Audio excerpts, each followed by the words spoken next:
नमस्कार दोस्तों। एक बार पुनः आप सभी का ऑनलाइन क्लासेस में स्वागत है। और आज हम लोग बहुत ही महत्वपूर्ण पॉइंट को पढ़ने वाले हैं। हम लोग आज पढ़ेंगे मानव के दांत के बारे में, जो कि बहुत ही महत्वपूर्ण है। परीक्षा की दृष्टि से तो है ही है, सामान्य सी जानकारी के लिए भी बहुत महत्वपूर्ण है। तो आइए स्टार्ट करते हैं ह्यूमन टीथ, मानव दांत के बारे में। आप लोगों ने देखा होगा दांत का जो स्ट्रक्चर कुछ इस तरीके से होता है। तो आप सोच रहे हो कि इस तरीके से तो सर नहीं होता है। जी हाँ, इसी तरीके से बिल्कुल होता है। एक्चुअली ये ऊपर का भाग जो आप हम लोग देख पाते हैं, ये भाग हम लोग देख पाते हैं ऊपर का, और इसी तरीके से होता है। चलिए इसको शुरुआत से समझने की कोशिश करते हैं। ये जो भाग है, दो पहाड़ नुमा बना हुआ है, ये क्या है? ये गम है। क्या है? मसूढ़ा। ये गम वाला भाग है, गम वाला भाग है मसूढ़ा। और इसके मसूढ़े के बीच में जो दांत का निचला वाला भाग है, मसूढ़े से ये जुड़ा होता है कुछ लिजविजा पदार्थ से। जिस प्रकार से आप जानते हो कि हम लोग को एक ईंट से दूसरी ईंट को जोड़ने के लिए किस पदार्थ की जरूरत पड़ती है? सीमेंट की जरूरत होती है। किसकी जरूरत होती है भैया? मसाला। और वो मसाला किसका बना होता है? सीमेंट का बना होता है। सीमेंट का। किसका? सीमेंट का। और ठीक इसी तरीके से आपके दांत को मसूढ़े से जोड़ने के लिए भी सीमेंट की जरूरत होती है। किसकी भैया? सीमेंट की। सीमेंट से ये जुड़ा होता है। ये नीचे का जो भाग होता है, किससे जुड़ा होता है? सीमेंट से जुड़ा होता है। अब समझते हैं जो इसके अंदर का भाग होता है, ये सब कुछ पार्ट आपको दिख रहा है बूंदी बूंदी करके, कुछ पार्ट दिख रहा है। ये कुछ कोई पार्ट है, कौन सा पार्ट है भैया? ये पल्प कैविटी का है। किसका? Pulp cavity. PULPCAVITY। ये पल्प कैविटी का कुछ भाग है। और ये एक कोशिका का बना होता है। जो पल्प कैविटी के भाग है, ये कोशिका का बना होता है, और उसका नाम है ओडोंटोप्लास्ट सेल। क्या नाम है? ओडोंटोप्लास्ट सेल। ओडोंटोप्लास्ट सेल का ये पूरा भाग बना होता है, यानी कि ओडोंटोप्लास्ट कोशिका का ये बना होता है। आपको पत्ती की समान संरचना नजर आती है। तो ये पत्ती की समान जो संरचना है, दांत के जड़ में नर्व सिस्टम, दांत के जड़ से होती हुई नर्व जो सिस्टम होती है, तंत्रिका तंत्र भी प्रत्येक दांत से जुड़ी होती है। तो कौन होता है? न्यूरॉन कोशिका। कौन सी कोशिका भैया? न्यूरॉन कोशिका। न्यूरॉन। और इसी में से ब्लड के कण भी अंदर तक दांत के पहुंचते हैं। कौन से कण भैया? ब्लड के कण। हाँ बिल्कुल, ब्लड भी दांत में होता है। आप कैसे महसूस करिए, जैसे ठंडा पानी खूब पीजिए तो आपके दांत में देखिए झंझनाहट होने लगती है, या खूब गर्म पानी पीजिए, नहीं पी पाते ना, इसका मतलब आपकी संवेदना मस्तिष्क तक पहुंचती है जैसे ही बर्फ आप लेते हैं। इस कारण से, क्योंकि इसमें कौन सी सेल्स होती है? न्यूरॉन सेल्स भी होती है, और ब्लड सेल भी इसमें पाया जाता है। अब थोड़ा सा बात करते हैं जी कि दांत का जो ये फिगर आप देख रहे हैं, ये 3 हिस्सों में बटा होता है। किन हिस्सों में बटा होता है? 3 हिस्सों में बटा होता है। जो ऊपर का भाग है, ये क्राउन कहलाता है। ऊपर का भाग है, ये क्राउन कहलाता है। क्या कहलाता है भैया? क्राउन। CROWN। क्राउन। जो क्राउन वाला भाग है, इसी को हम डेंटाइन सॉरी इनेमल कहते हैं। क्या कहते हैं? इनेमल कहते हैं। इनेमल कहते हैं। इनेमल। यही भाग जो है इनेमल कहलाता है। और इसके बीच का भाग जो होता है वो डेंटाइन कहलाता है। क्या कहलाता है? डेंटाइन कहलाता है। ये डेंटाइन कहलाता है। तो आप एक बार फिर से समझिए, जो ऊपर का भाग होता है दांत का ये क्राउन कहलाता है, और बीच वाले भाग को हम नेक कहते हैं। क्या कहते हैं? नेक। नेक मतलब क्या होती है? गर्दन। ठीक इसी तरीके से इसका भी गर्दन है, जिस तरीके से हम लोग का है नीसी के नेक। और नीचे का जो भाग होता है जहां से दांत जुड़ा होता है भैया, ये रूट होता है। क्या होता है? रूट होता है, यानी कि जड़ वाला हिस्सा होता है जहां से ये दांत जुड़ा होता है। इसीलिए हम इसको क्या कहते हैं भैया? जड़ कहते हैं। बात को समझ में आई? बात को समझ में आई? फिर से एक बार समझते हैं। ऊपर का जो हिस्सा होता है हम इसको क्राउन कहते हैं, और ये बना किससे होता है? इनेमल का बना होता है, जो कि शरीर का, हाँ शरीर का भी कह लीजिए या दांत का कह लीजिए, सबसे कठोर भाग होता है तो यही होता है। कौन होता है? दांत का इनेमल होता है भैया।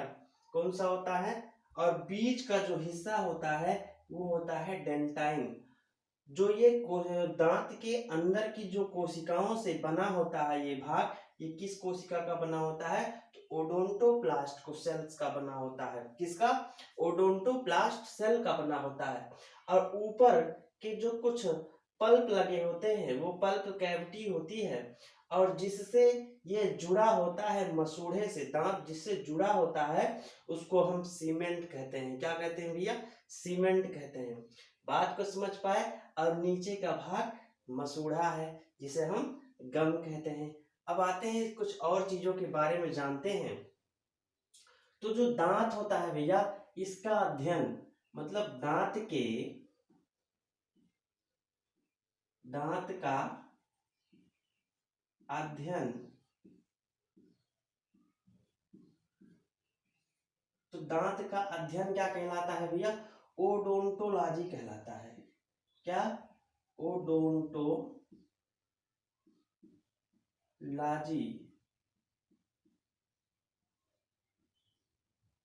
ओडोंटोलॉजी कहलाता है। दांत का अध्ययन क्या कहलाता है भैया? ओडोंटोलॉजी कहलाता है। ओडोंटोलॉजी क्यों कहलाता है? क्योंकि ये ओडोंटोप्लास्ट सेल से अधिकतम इसके बने होते हैं। अब बात आती है कि दांत का निर्माण कैसे होता है। दांत का निर्माण तो हम समझते हैं कि दांत का निर्माण कैसे होता है। तो बताइए भैया, दांत का निर्माण कैसे होता है? दांत का निर्माण होता है कैल्शियम से। किससे? और फास्फोरस से। किससे? कैल्शियम से और फास्फोरस से। एक क्वेश्चन बार बार पूछा जाता है कि दूध के दांत कितने होते हैं? Milk teeth. दूध के दांत सबको दिखाई दे रहा है साफ साफ? तो कमेंट करके बताइए भैया कि दिखाई दे रहा है। दूध के दांत, तो भैया दूध के दांत कितने होते हैं? 20 होते हैं। दूध के दांत कितने होते हैं भैया? 20 होते हैं। अब ये बात करते हैं कि जीवन भर में निकलने वाले कुल दांतों की संख्या, जीवन भर निकलने वाले कुल दांतों की संख्या, तो जो कुल दांतों की संख्या है जीवन भर जो निकलते हैं, जीवन भर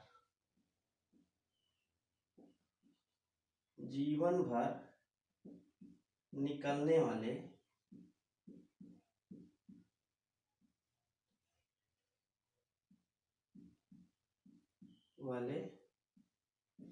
दांत, तो जीवन भर कितने दांत निकलते हैं भैया? जीवन भर में निकलते हैं। जैसे दूध के दांत 20 निकलते हैं, उसके बाद पुनः यही दांत निकलते हैं 20, तो 20 ये, और 12 दांत निकलते हैं जो अकुल दांत होते हैं। तो हम कह सकते हैं कि 20 प्लस 20 प्लस 12 बराबर 20 दूनी 40 और 40 10 50 2 52। तो जो जीवन भर दांत निकलते हैं भैया, जीवन भर में कह लीजिए, जीवन भर में मतलब जीवन भर में निकलने वाले दांत की संख्या 52 है। ये कैसे है हम आपको समझाते हैं। दूध के दांत निकले कितने भैया? 20 दांत निकले, और ये 20 दांत टूट करके पुनः फिर निकले। तो ये 20 वो जो निकला था और 20 वो जो पुनः निकला, और साथ साथ जो परमानेंट, इसको कहते हैं साथ में अस्थाई दांत भी कहते हैं। इसको क्या कहते हैं? अस्थाई दांत। क्या कहते हैं भैया? अस्थाई दांत कहते हैं। अब जब और इसी को और आगे चलते हैं तो अस्थाई दांत किसे कहते हैं और कितना होता है? अस्थाई दांत वह दांत जो जीवन भर साथ रहते हैं। जब तक वह दांत जो है जीवन भर नहीं कह सकते, जिनके फिर टूटने पर फिर उगने वाले नहीं है, उनको हम अस्थाई दांत कहते हैं। ऐसा नहीं है कि बाइक चलाते हुए गिरे और टूट गया तो फिर निकलेगा, ऐसा नहीं है। फिर नहीं निकलेगा तो आपको डॉक्टर से लगवाना पड़ेगा उसका। ठीक, तो जो जी अस्थाई दांत होते हैं इनकी संख्या होती है 32। तो वही हमने इसको जोड़ दिया है 32, ये जो अस्थाई दांत है, और दूध के दांत हुए 20, तो 32 और 20 52, यही जीवन भर में निकलने वाले दांतों की संख्या, जीवन भर में निकलने वाले दांतों की संख्या ये हो गई। अब चलते हैं आगे, कुछ इसको समझते हैं कि दांत पीला कैसे हो जाता है। दांत पीला, दांत में पीलापन, दांत पीला किसके कारण होता है?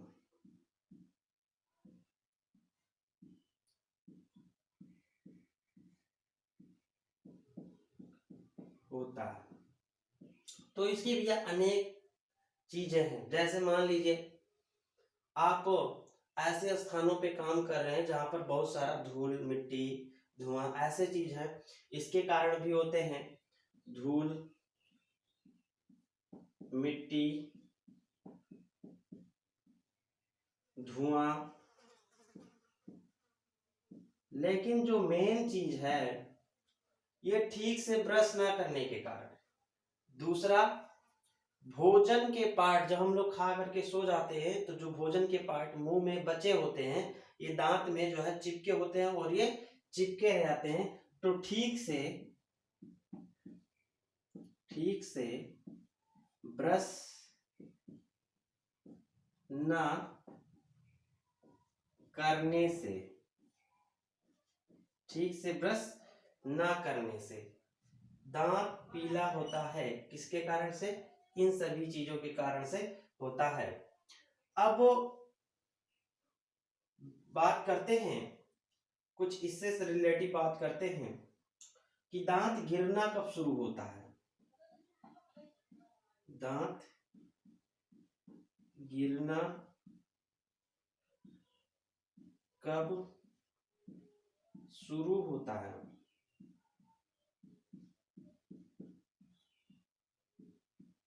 तो दांत गिरना शुरू होता है भैया, कब गिरना शुरू होता है? जब बच्चे 6 ईयर से 11 ईयर तक के बीच में दांत गिरते हैं। ऐसा नहीं है कि बाबा जी का बात बताओ कि बाबा के दांत गिरत है, तो उनमें ने नहीं आएगा। जो है इसमें 6 से 11 वर्ष के बीच में दांत गिरते हैं। अब चलते हैं दांत के प्रकार के बारे में जानेंगे कि आकार एवं आकृति के आधार पर दांत, आकार एवं आकृति के आधार पर, आकृति के आधार पर दांत, किसके आधार पर? आकार एवं आकृति के आधार पर दांत। तो भैया आकार एवं आकृति के आधार पर दांत 4 प्रकार के होते हैं। कै प्रकार के होते हैं? 4 प्रकार के होते हैं। 4 प्रकार के होते हैं। अब कौन कौन से? पहली बात अगर करें तो सबसे पहले जो दांत निकलता है इंसीजर, नीचे से बच्चों के निकलता है, कितना अच्छा लगता है, 2 दांत निकलता है लोअर जॉ में। इसको हम देखते हैं और समझते हैं अच्छे से। उसको कहते हैं इंसीजर या कृंतक। क्या कहते हैं भैया? कृंतक। कृंतक। कृंतक, ये है कृंतक। और ये सबसे नीचे निकलता है सबसे पहले, होता है ऊपर भी होता है। उसके बाद दूसरा कौन सा है? रदनक। रदनक। नंबर 1 कृंतक, नंबर 2 रदनक, और नंबर 3 इसको कहते हैं चवर्णक, अग्र चवर्णक। अग्र चवर्णक, चवर्णक, अग्र चवर्णक। और चौथा होता है वो चवर्णक होता है। कौन सा होता है भैया? चवर्णक होता है। अगर इसकी इंग्लिश में बात करें तो ये इंसीजर,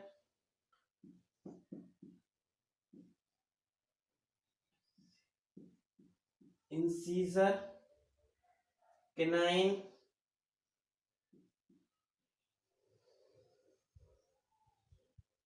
अग्रचवर्णक, प्रीमोलर, और मोलर। प्रीमोलर और मोलर, ये 4 प्रकार के दांत होते हैं सामान्य सा मानव में। कई प्रकार के होते हैं? 4 प्रकार के होते हैं।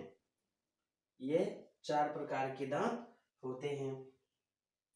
अब इसका काम भी जान लिए इसी वक्त।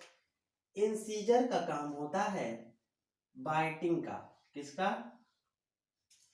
बाइटिंग करना। क्या करना भैया? बाइटिंग करना। इसका काम होता है टीयरिंग का। टीयरिंग का काम होता है। क्या काम होता है? टीयरिंग का काम। टीयरिंग मतलब फाड़ना। और इन दोनों का काम होता है ग्राइंडिंग का। किसका काम होता है भैया? ग्राइंडिंग का काम होता है। और इसी को हम कहते हैं पीसना। पीसने का काम करता है। ये जो दांत होते हैं पीसते हैं। ये फाड़ने का काम करता है भोजन को। भोजन को फाड़ने का काम करता है और ये भोजन को काटने का काम करता है।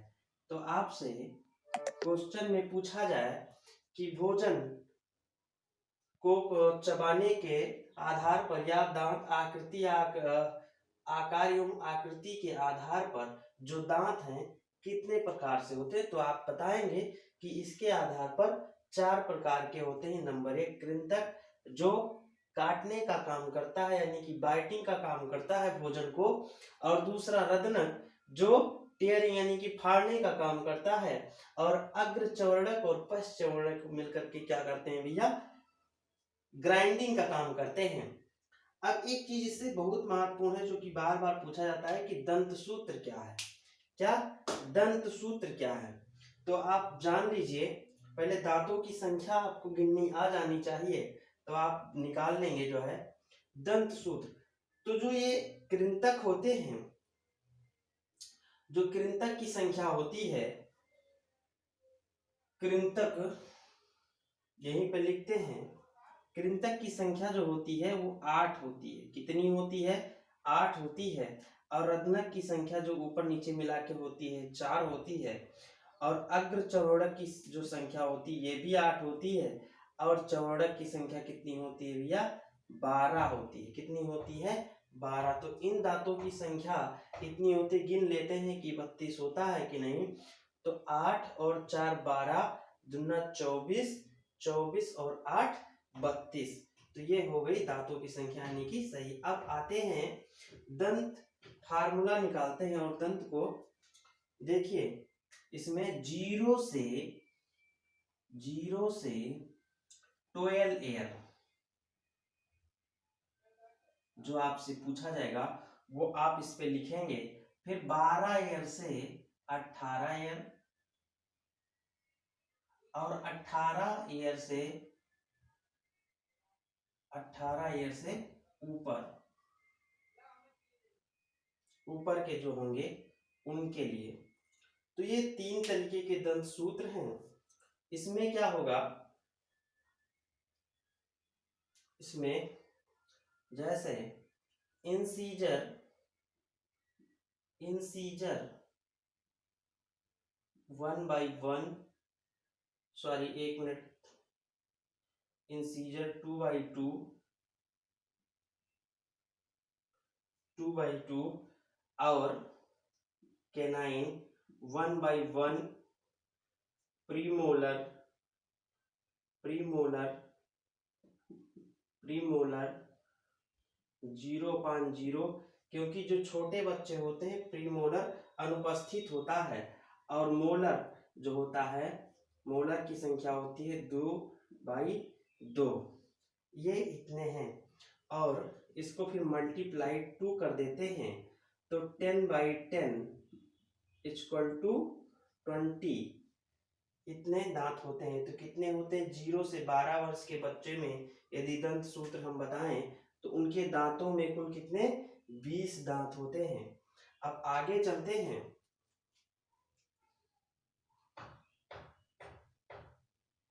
इंसीजर 2/2, कैनाइन,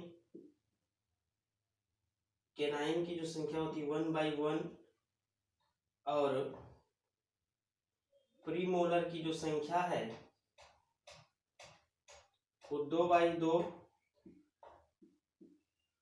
और मोलर की जो संख्या है वो 2/2 गुणे 2। तो हम जोड़ लेंगे, 2 3 2 5, 5 2 7, यानी कि 7 और 2 14, तो 14/14 बराबर 28।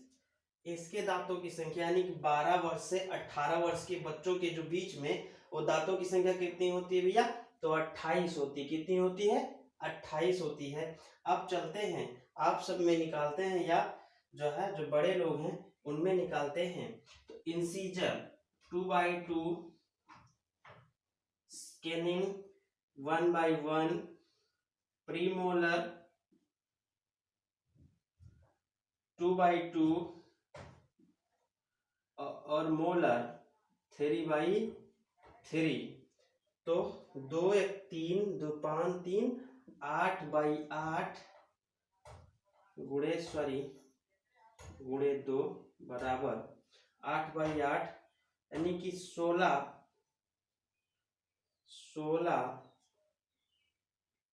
दूने 32। इस तरीके से इसमें जो वयस्क लोग हैं, कौन भैया, वयस्क लोग हैं, जो वयस्क लोग हैं, वयस्क में जो दांतों की संख्या होती है कितनी होती है। अब आप लोग एक क्वेश्चन बताएंगे हमको कि दांत शरीर का या दांत का सबसे कठोर भाग, सबसे, कमेंट बॉक्स में इसको आप आंसर देंगे, सबसे शरीर का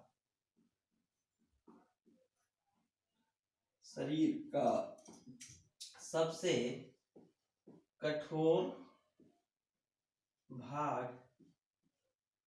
क्या है, शरीर का सबसे कठोर भाग क्या है। आप इसका आंसर कमेंट बॉक्स में देंगे। तब तक एक बार और समझ लेते हैं, जो मानव के दांत होते हैं भैया, ये दांत जड़ से लेकर के अपर तक के 3 भाग में बटे होते हैं। जो नीचे का भाग होता है इसे हम क्या कहते हैं, रूट कहते हैं। क्या कहते हैं भैया, रूट, जहां से ये जुड़ा होता है। और किस में जुड़ा होता है, गम में, यानी कि मसूड़े में जुड़ा होता है, मसूड़े में ये जुड़ा होता है। और बीच वाले भाग को हम नेक कहते हैं, गर्दन कहते हैं, और ऊपरी भाग को क्राउन कहते हैं, और बीच वाले भाग को हम डेंटाइन कहते हैं। और सबसे मजबूत भाग इनेमल होता है, ओडोंटोप्लास्ट कोशिका से ये बना होता है, पल्प कैविटी होती है, और सीमेंट से ये जुड़ा होता है। दंत सूत्र कितना होता है, 21-23। आप इसको शार्ट में याद भी कर सकते हैं, 21-23/21-23। चलिए